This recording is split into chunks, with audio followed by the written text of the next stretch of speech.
The 2-hour movie called Innocence of Muslims apparently cost $5 million to make. It portrays the life of the Prophet Muhammad and touches on themes of pedophilia and homosexuality. The writer and director of the film is a man named Sam Basil from California. He's now reportedly in hiding. Basil describes himself as an Israeli Jew and told the news agency that Islam is a cancer. The Prophet ﷺ, he told us that none of us believes unless we love him ﷺ more than we love our parents and our children and the whole of mankind. So I ask myself, have we Muslims become like those people in Britain and America that are willing to tolerate the insult to Allah and His messengers and see it as free expression, as comedy, as drama, as entertainment?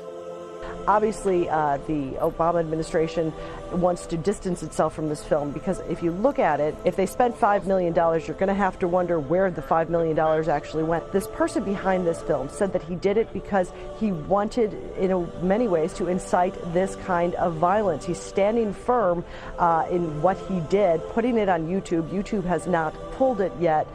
In this society in the West, they lost their respect for Allah and His Messenger. And then they complain that they have a broken society. Then they complain that parent is not respected by his child, that no one respects the law. And they don't see the link between that and the disrespect to Allah and His messengers. But this is a man who made this film with these characterizations that are literally the worst that you could make about anybody, specifically targeting the Prophet Muhammad because he did want to see some sort of reaction. Brothers and sisters, in the Muslim world, not one Muslim ruler, not Morsi in Egypt, not the government in Libya or Tunisia or Saudi Arabia or Pakistan has said what needs to be said on this issue. Not one of them has cut diplomatic relations with any state that endorses or permits these kind of insults. Not one of them has threatened to stop selling oil or gas to these countries. Not one of them has called for the removal of the troops on the basis of this.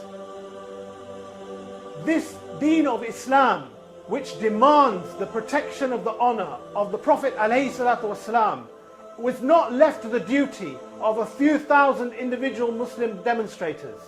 It was the duty of a Muslim government, of an Islamic government. And when there's no Islamic government, it is no surprise that demonstrators, sincere and with hearts full of love for Allah and His Messenger, go out there and do what they do. The last time there was a government on this earth that took that duty seriously was the government of the Uthmani Khilafah more than 80 years ago.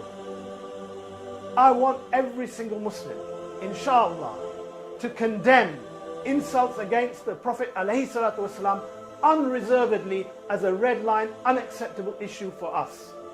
I want every single Muslim in the West, inshallah, to carry this message of Islam and to tell people here what great man this man was and to counter the propaganda that we hear. And I want every single Muslim, inshallah, to work hard and call hard for an Islamic state, a Khilafah state, where the Khalifa of the Muslims would be the shield, would be the one who upholds these values on the international stage. Because unless we have that, we are going to see insult after insult after insult again.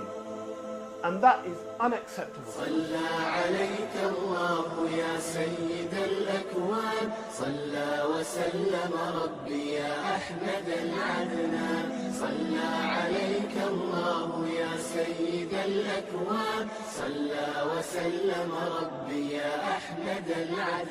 الحمد لله منن باعث الرسل هدى بأحمد منا أحمد السبل الحمد لله منن باعث الرسل هدى بأحمد منا أحمد السبل